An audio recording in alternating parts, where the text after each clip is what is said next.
Con el enorme gusto de siempre damos inicio a una nueva edición de Diálogos con Valor, que es el espacio de la Asociación Cristiana de Jóvenes en Radio Plural. Nuestro compromiso no varía, queremos contribuir muy humildemente a reflexionar sobre temas que nos alejen de la vulgaridad cotidiana, que es cruel y que es mucha, como diría el tango, ¿no? Estamos viviendo en el mundo una incertidumbre continua. Es precisamente esa incertidumbre la única certeza que nos presenta el horizonte. Y esta realidad, para muchos, es motivo de enorme frustración y desesperanza. Y es comprensible que así suceda.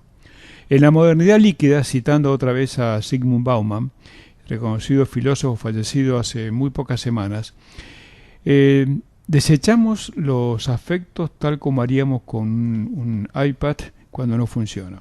No intentamos el esfuerzo de los acuerdos y los consensos. Un afecto lo podemos cambiar por otro que al poco tiempo quizás también sea descartable. Y así transitamos por la vida.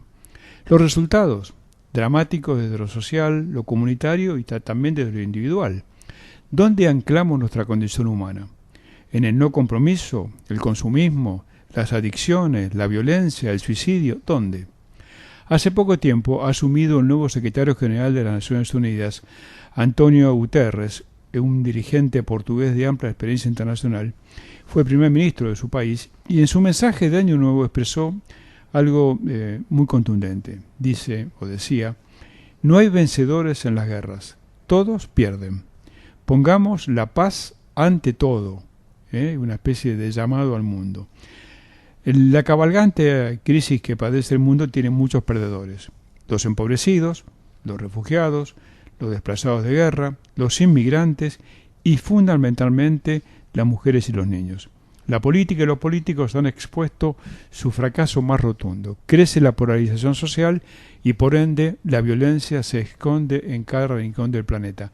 Hace algunas semanas se hablaba de que 8 multimillonarios tenían la fortuna equivalente a de 3.600 millones de personas en el mundo. 8, la fortuna o los bienes que corresponderían a 3.600 millones de personas. Dato por demás elocuente. Este modelo económico que asuela al universo no tiene respuestas humanas perdurables. Está contaminado por virus y bacterias que lo hacen inviable. La vanidad que expone, que es producto del error de base que acumula, no hace más que manifestar su fragilidad. Hay antídotos, por supuesto. En la misma sociedad civil organizada y en los credos, por ejemplo, se encuentra el reservorio para bregar por una sociedad planetaria diferente. ¿Los resultados serán inmediatos? Otra pregunta. Claro que no, pero hay que asumir la tarea como si fueran a alcanzarse esos resultados rápidamente.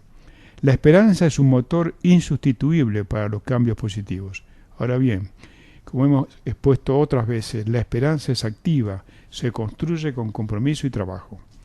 Para abordar este tema y otros hemos convocado a un querido amigo, joven dirigente y vicepresidente del directorio de la Asociación Cristiana de Jóvenes. Nos referimos al doctor Luis María Armand Bornes, quien a pesar de su juventud tiene una enorme experiencia nacional e internacional.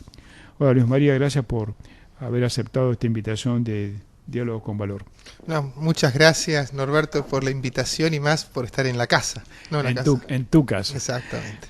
Vos pertenecés a la Asociación Cristiana de Jóvenes, como decíamos, institución no confesional, amplia, diversa, plural en todos los campos, incluyendo el religioso, y pertenecés a la tradición menonita. ¿Podrías describirla muy rápidamente para que aquellos que la conocen un poco menos la, actualicen ese conocimiento? Sí. Bueno, la tradición menonita surge en el siglo XVI, ese siglo de grandes cambios en el mundo cristiano, y justamente los menonitas venimos a ser una ramita, ¿no?, de un movimiento radical que se le llamó el ala izquierda de la Reforma, que fue el movimiento anabaptista.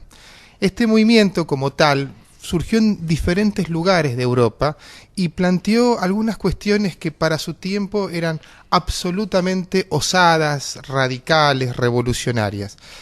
Una de las cosas que planteaba este movimiento era la división entre la Iglesia y el Estado. O sea, esto, algo impensable tanto para los reinos católicos como para los reinos de confesión protestante, ¿no? Esto los puso en un lugar muy incómodo.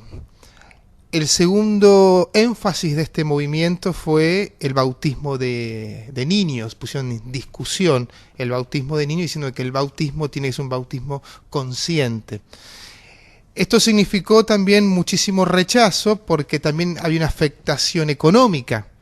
Se sabe que los reinos, los estados, con el bautismo que estaba vinculado a una u otra iglesia, también había un canon a cobrar. Entonces había una afectación económica, había una imposibilidad de los estados de controlar a la población que se controlaba en ese tiempo por el bautismo. No nos olvidemos que hasta el siglo XIX las actas bautismales en Argentina eran en las parroquias, y si uno va, me ha pasado a mi familia que cuando uno quiere ir a Europa y ver de dónde vienen nuestros abuelos, tenemos que ir a las parroquias católicas a buscar las actas bautismales, porque ahí es donde se asentaban los nacimientos. Y el tercer tema fue el pacifismo.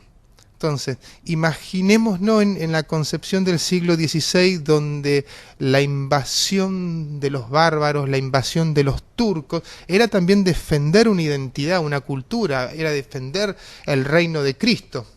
Y estos anabaptistas decían que no, que veían en el turco, veían en el ser humano la creación de Dios. Entonces el pacifismo fue altamente rechazado. Y bueno, fue un movimiento anabaptista muy perseguido, pero de ahí, lo hago muy breve, cuando llega estas ideas a Holanda, un sacerdote católico, Menno Simons, se encuentra con estas ideas y de alguna manera esto lo lleva a retirarse como sacerdote católico y a unirse como uno más de ese movimiento anabaptista.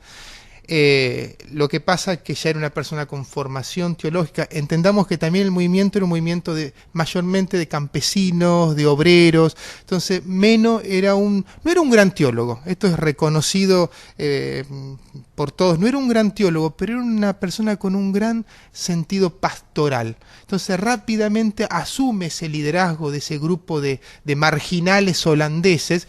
Entonces las autoridades les empezó a llamar, ahí están los seguidores de Menno, los menistas, y ahí después quedó los menonitas. Y de ahí, en el siglo XVI hasta ahora.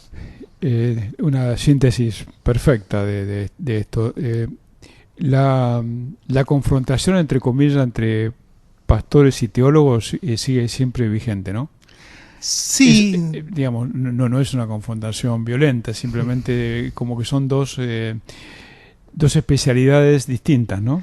Sí, en algunos casos sí, y en otros han podido hacer una gran síntesis. Yo tuve la suerte de pasar un tiempo por el seminario, ¿no? Y por el ICEDET, justamente, una casa, bueno, muy cercana también a nosotros, claro, la Asociación Cristiana de Jóvenes, porque fue un seminario ecuménico. Y lo lindo que encontré yo ahí es las herramientas pedagógicas para esa teología dura, esa teología compleja, poder bajarla a la comunidad. Sí. Y no todos lo han podido lograr. Ojo, en el mismo ICD también, no todos tampoco lo lograron, ¿no? Sí. Pero fue una capaz que decisiones personales y decisiones de algunas cátedras. Y empecé que es interesante, porque hablar de la gran teología, pero que eso no permee en el pueblo. Mira, Norberto, nosotros lo vemos, tenemos un gran teólogo que es el Papa Francisco, de alguna manera, y él, como esa teología lo vuelca a lo pastoral. Por eso esa gran adhesión, no solo del mundo católico, sino también del movimiento ecuménico a lo que baja, hablemos en criollo, lo que baja Francisco, sí, ¿no? Es decir, este hombre no me habla en latín, habla en un lenguaje, hagamos lío. Sí. Ese hagamos lío tiene un enorme significado teológico. Claro. Pero es entendible. Tenemos que romper las estructuras, tenemos que ser contracorriente. Entonces me parece que es un gran desafío. Así es. Estamos celebrando o conmemorando los 500 años de la Reforma. Ahí algunos celebran, otros conmemoran. ¿Dónde te ubicas? Yo celebro la Reforma, porque la Reforma de alguna manera, fue un momento duro para la Europa del siglo XVI, porque no se entendió.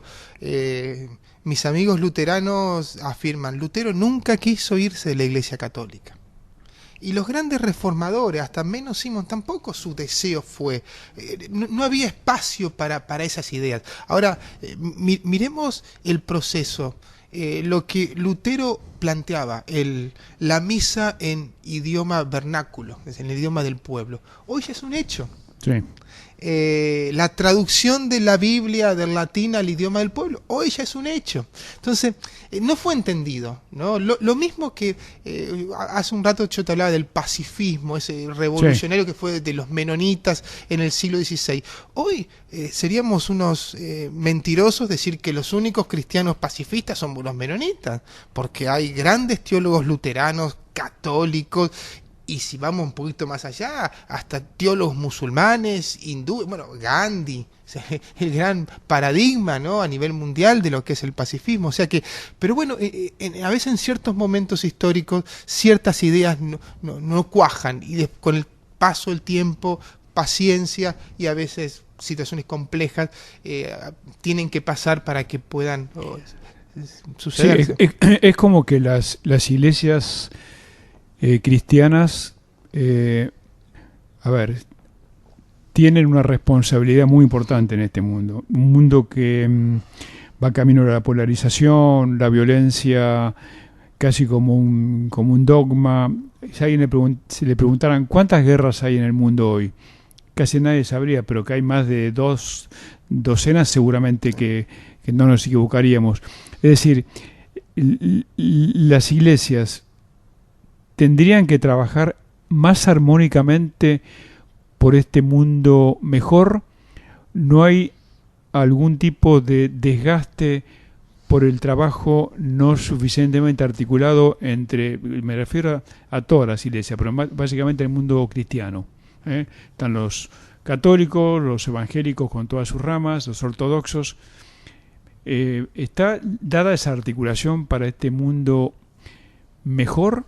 ¿O las iglesias también son parte de la división que carcome a este mundo? Y hay iglesias o grupos de iglesias o personas pertenecientes a las iglesias que también asumen un rol político cuasi partidario con el sistema.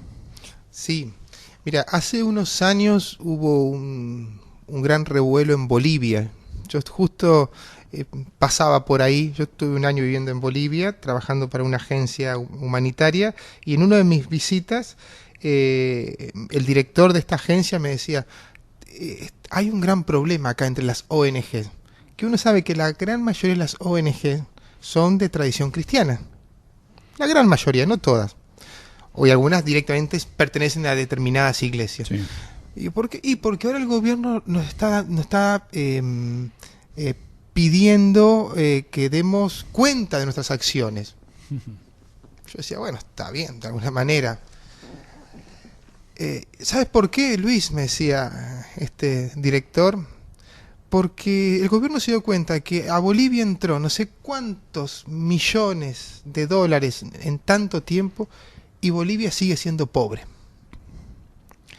Tenemos el caso de Haití, muy reciente. Claro. Dice que la crisis humanitaria brutal que vive Haití es profundizada por las ONGs. O sea, este año hubo un artículo, el año pasado, perdón, del Le Monde Diplomatique, donde se trabaja ese tema. Y quienes están trabajando ahí dicen que esta cuestión de las divisiones, de la rivalidad de las organizaciones, y muchas de ellas cristianas. Y después, bueno, cuando uno hace tarea humanitaria, pero que en el trasfondo es el proselitismo, ¿no? Eso también tiene resultados verdaderamente pobres, para no decir nefastos, pero pobres. Entonces, me parece que hoy el mundo vive una situación muy compleja, lo dijiste muy bien, de violencia, de marginalidad, grandes sectores de la población viven en situaciones de vulnerabilidad. Y todavía las iglesias seguimos mirando nuestro patio, mirándonos nuestro ombligo, donde tenemos que ser más solidarios, tenemos que ser más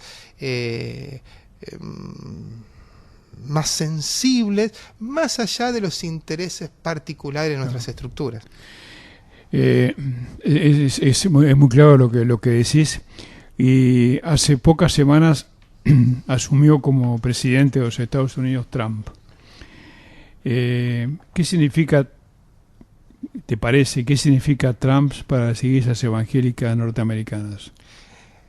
Bueno, ¿qué significa?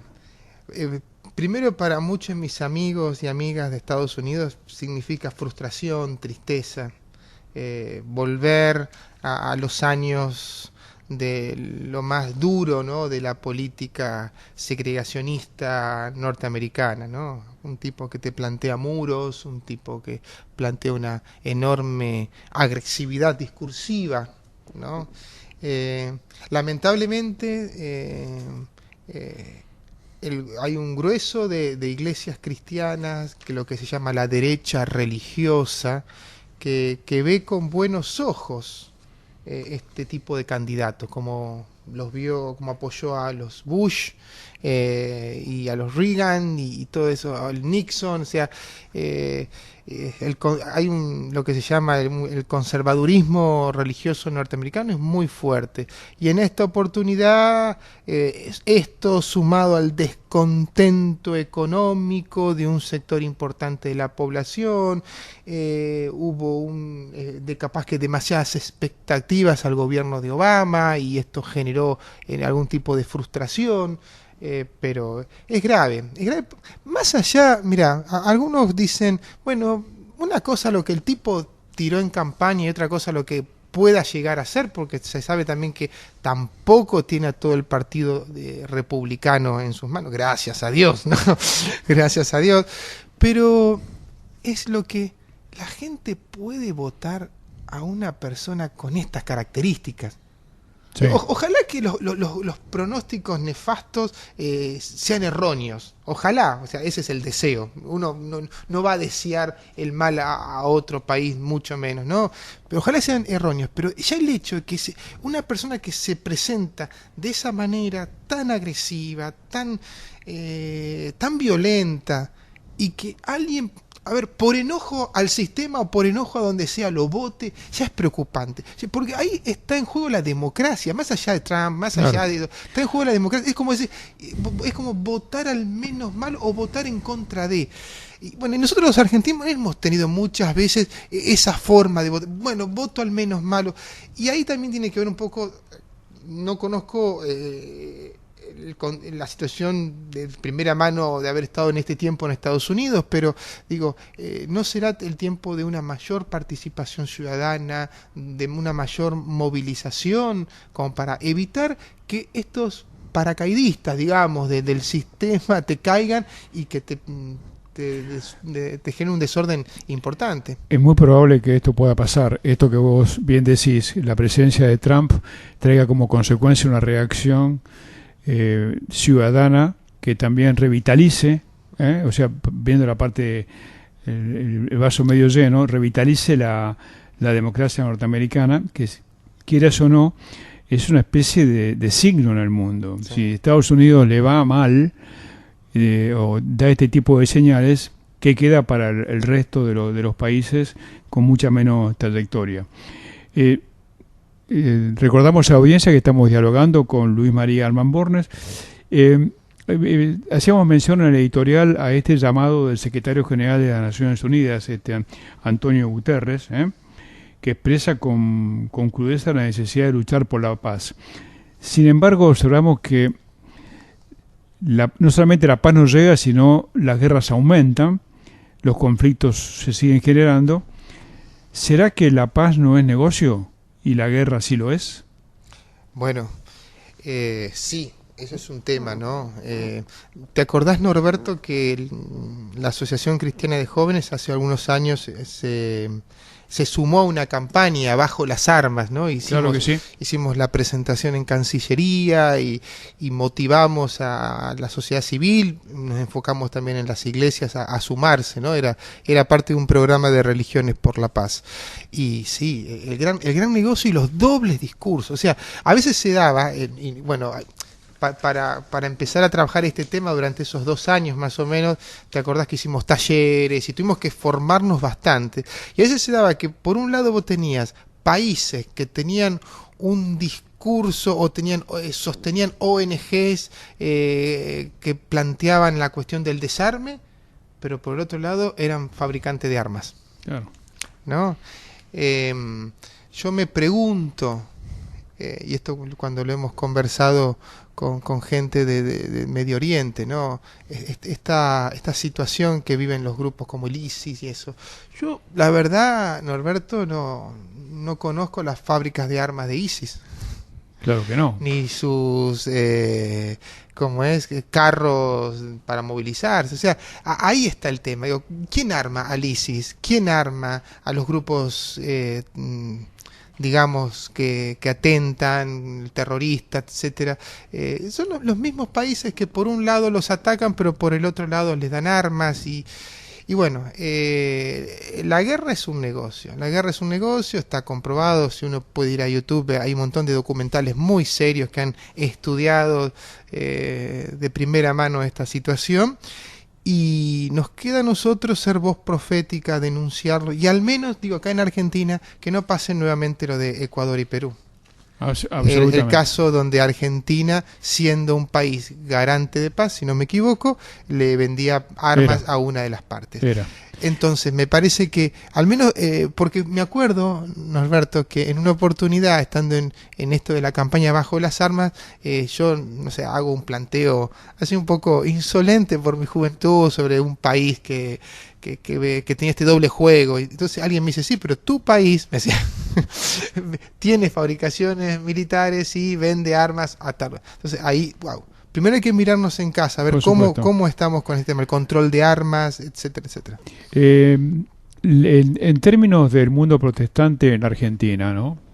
La brecha social que sigue abierta, tanto desde el punto de vista económico como desde el punto de vista político, y también, repito, de esta militancia fanática, abierta hacia un lado y hacia otro, ¿también afecta y divide a las iglesias evangélicas? O sea, ¿podemos encontrar esa brecha famosa de Argentina también al interior de las iglesias entre los propios participantes de una y otra, no digo ideología, de una u otra tendencia o adhesión política? Sí, se da.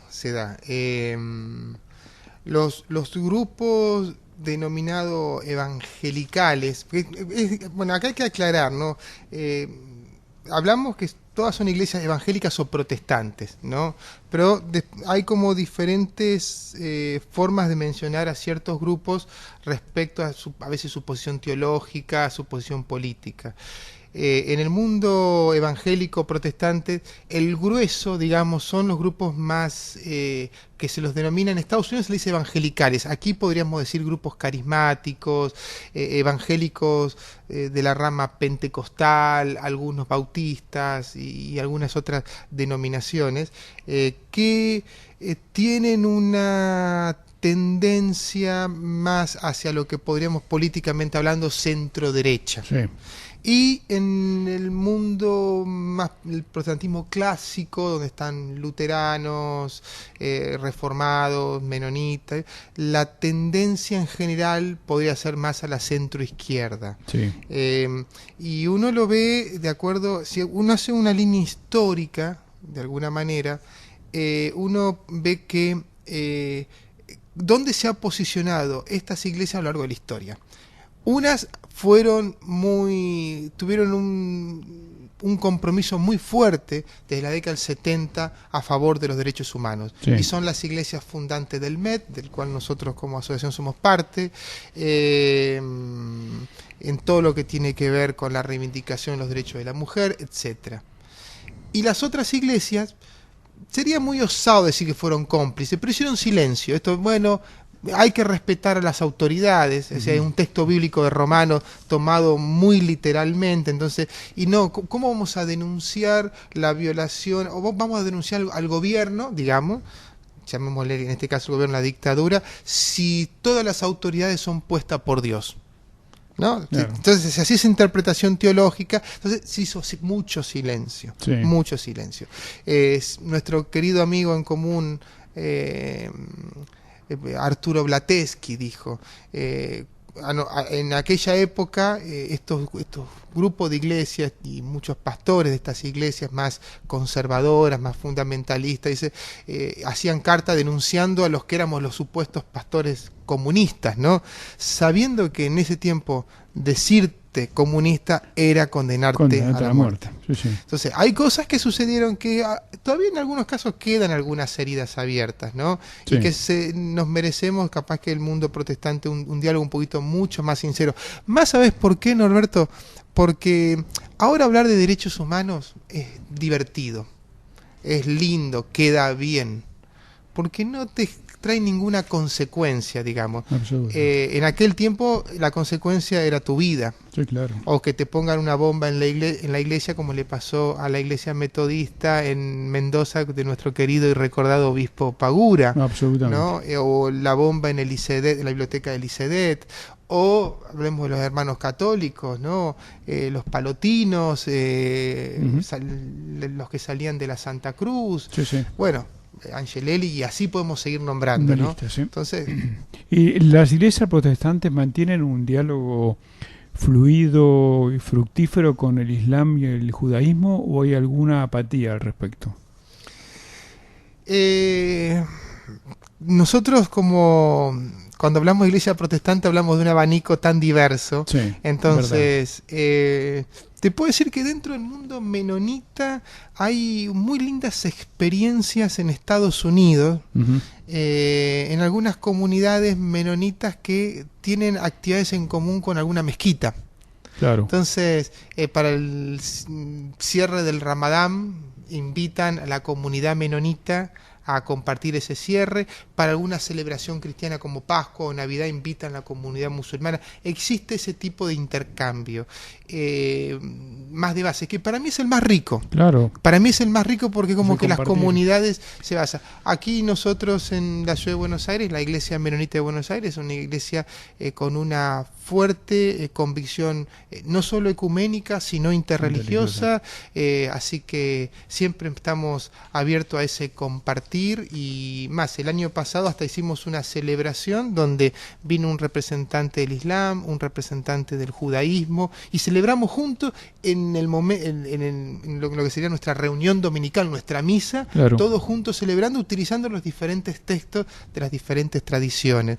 Es una materia pendiente seguir profundizando el diálogo interreligioso. Sí. Lo que se da, con esto termino, sí, es que donde la vida está en juego, ahí hay mayor compromiso. El tema del diálogo interreligioso, el compartir interreligioso en comunidades cristianas con el Islam en países como Palestina, o con países como Irán, está más latente. Finalmente, hablamos del diálogo interreligioso.